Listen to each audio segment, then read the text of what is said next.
Alright, today's video lesson is going to be an introduction to chemical equilibrium. So I'm just going to give you the background here on how chemical equilibrium is achieved, and we'll talk about what's called the law of mass action, and pretty much finish with that, and then later on we'll get into calculations and stuff in class. Alright, so what is chemical equilibrium? Chemical equilibrium occurs when you have a reaction that forms products, and then those products start to form back into the reactant. So you get two reactions that are going on simultaneously. Let me give you an example. Let's say we have hypothetical substance A. Okay, we got this substance A, and what it's going to do is it's going to convert into a substance B. Okay? Alright, so we start off at the beginning of the reaction at time 0 with substance A. Now, a little something about rates of reaction. What I have here are, this is concentration versus time.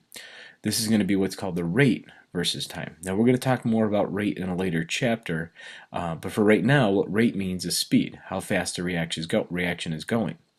You should know something about this. Now, if you think about it, if I have a lot of A, right, if I have a whole bunch of A in the container reacting, meaning that my concentration is really, really high for A, wouldn't it make sense that the rate of A would be high because I have a lot of reacting materials to make the reaction go fast? Okay, hopefully you're answering yes. Alright, so concentration is high, my rate is high. Now, if the reaction starts to proceed, the concentration of A is going to start to go down, isn't it? Right? Concentration of A gets used up because the reaction is A forming B. So A starts to get used up and starts to go down. Well, as that happens, your concentration of B starts to go up, right? So we get an increase in the concentration of B. Well, if my if my concentration of A is going down, then therefore, since I have less and less of A, my rate of A should go down as well. And that's what I see happening here.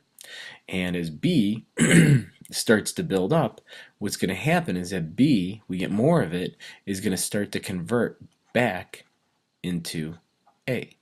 So we're going to get the reaction to go backwards. So we're going to have a reaction that forms B, and then eventually B is going to start to break down. Well, if I get more and more and more B, right, if the concentration of B is going up, then the rate of B is going to start to increase. So therefore, as I build up more and more B, the rate at which B is going to decompose and form A is going to steadily go up. So you can think of two simultaneous reactions happening at the same time. Right? The A forms B, and as B builds up, it starts to form back into A. Well, eventually what happens is that the amount of A gets to a point where it reaches this rate. Well, B increases, and eventually as B reaches a rate, it's going to come to equilibrium. So the rate of A is going to be equal to the rate of B. And what that means is that the amount of A that's being produced is going to be quickly used up and form back into B. And this is what's called equilibrium. When these two reactions, the forward and the reverse reaction, are happening at the same rate. Okay, it's really important that you get this part here, that the equilibrium is referring to the rates of the reactions. So when we talk about equal in equilibrium, what we mean is that the rates are equal. That is what the equal is that we're talking about. It has nothing to do with the concentration of A being equal to the concentration of B. Okay? This is definitely not happening. Okay, so this over here is a no. That's not, it could be true. I mean, the concentration of A and B could be the same. They could be equal, but it's not very likely. So if we're looking at this picture up here again, the concentration of A goes down, B goes up, the rates eventually equal. At this point in time in the reaction, right, because we're taking this data simultaneously, so the rates are changing as concentrations are changing. Well, at this moment in time, the reaction is now at equilibrium, because notice the rates are equal to each other. Now, the concentration of A is greater than your concentration of B. So what we would say for this reaction is at equilibrium, when we get to that equilibrium point, our concentration of A is going to be greater than our concentration of B. This is important because that would mean that we would favor our reactants. Favors reactants. What that means is that at equilibrium, our reaction has more reactants than it does products. Okay, and if we're trying to produce B, that's a bad thing. Okay, so when we talked about chemical reactions in the past, we talked about stoichiometry reactions. We had something like hydrogen gas reacting with oxygen, okay, to form water. What we said was this reaction went to completion. Okay, what that means is that we did the BCA table, right? One of these, let's say we start with, let's balance this, so we'd have a 2 here and a 2 here to balance this. So if we had, like 1 mole here, and we have 3 moles of oxygen, and this is 0 moles, well, based on this, you can see that this is going to run out. So minus 2x minus 3x plus 2x, we would say that this goes to 0, that we would have a limiting reactant for our moles. Okay, that's not what happens in equilibrium. In equilibrium, what we're going to do is we're going to get rid of this BCA table and we're going to do an ICE table, because this will not go to 0. Okay, notice what happened here in this reaction. Our reactant didn't go away. We didn't get all of A to be converted into B. Some of it's left behind. And this is more likely what happens in reactions than this concept of stoichiometry. So when we talk about stoichiometry, we're going to use the BCA table. When we talk about equilibrium, we're going to change it to an ICE table. Okay, now why would the BCA table work? Why would we even do that if most of the reactions go to some sort of equilibrium and I should have some of this left over, maybe like 0.8 moles of this left over, or probably less. But, well, for a reaction like water forming, the reaction is in equilibrium. All reactions we're going to find actually go to equilibrium. So our idea of stoichiometry isn't completely true. But for a reaction like this, our products are going to be so heavily favored that we can ignore anything that didn't get converted over. So a lot of the problems we did before, even though the BCA table isn't the complete reality, the reactions we looked at were so heavily favoring the products that the amount of reactants that were left over were marginal. We could just ignore it and go back to zeros. Okay, more on that a little bit later. Okay, so as I said before, we're looking at equilibrium. Okay, so that leads us to moving on to something else, which would be the law of mass action. Now, you don't have to know this law by name. It's not very likely on the AP test they're going to ask you for this. But what the law of mass action does is it just says if I have a reaction A to B, what I'm going to do is I'm going to write an equilibrium expression. Okay, an equilibrium expression is going to be a capital K, and it's equal to my concentration of B over my concentration of A. Okay, and that's what I would do. Now, the general rule for this is, probably should write a better format for this. A plus B, with a capital B, equilibrium, lowercase c, capital C, plus D, lowercase d, capital D. All right, the lowercase letters are coefficients. Okay, so those are the coefficients in a balanced equation. K is going to be equal to your products. This is really important to know. Products over reactants. Okay, that's how we're going to represent this. So K is equal to my concentration of C, capital C that is, to the lowercase c. So we're going to take the coefficient and put it as the power to the concentration.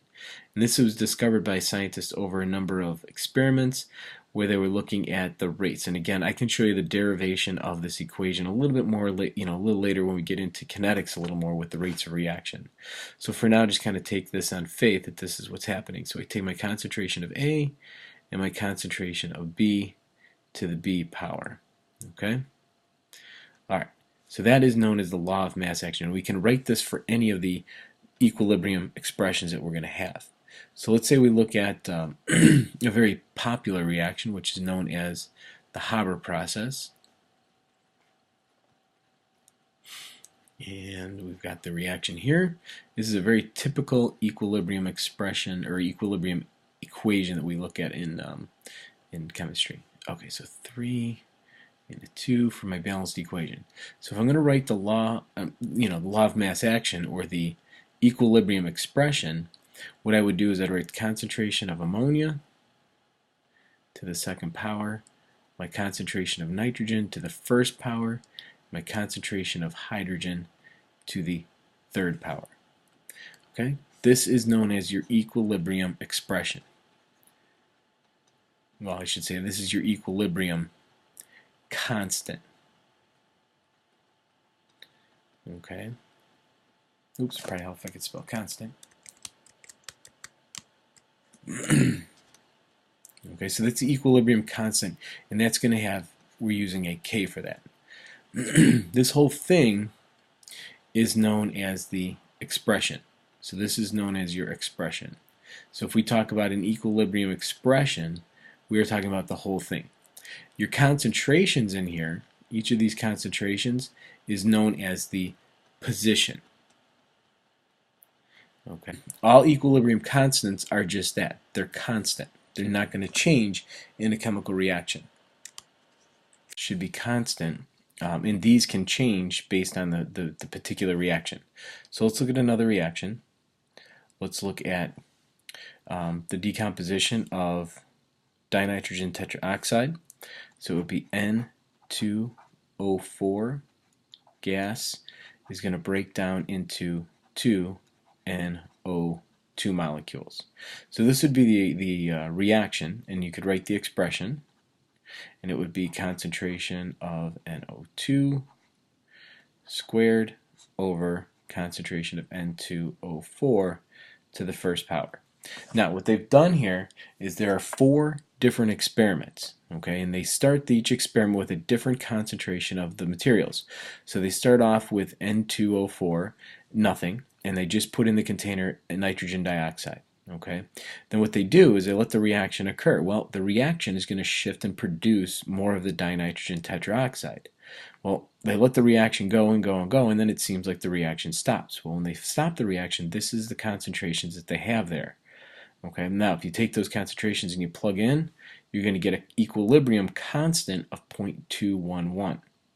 Now, you do another experiment. They start it over, and they add 0.03 moles of the nitrogen dioxide. You do the same thing, let it react, and it gets to this position here. Now these are known as the positions. These are the numbers that go in here, and when you plug them in, you get the same number, or very close to the same number, 0.211. This is a law of nature. Chemical reactions are always going to do this. You're always going to spit out this number that is constant at a particular temperature. Okay, so it's at a particular temperature. We'll talk more about how that K value changes with changes in temperature. But notice we do the same thing here. Notice we can even start with the dinitrogen tetraoxide and no nitrogen dioxide, and again we get to the same thing. So the idea is that this constant keeps coming out over and over and over again. No matter what we do to the reaction, it always seems to come back to this position right here. That's going to be really important because we're going to use that in a lot of our calculations. Okay, so we'll take a look at some more in class, and I will see you guys soon.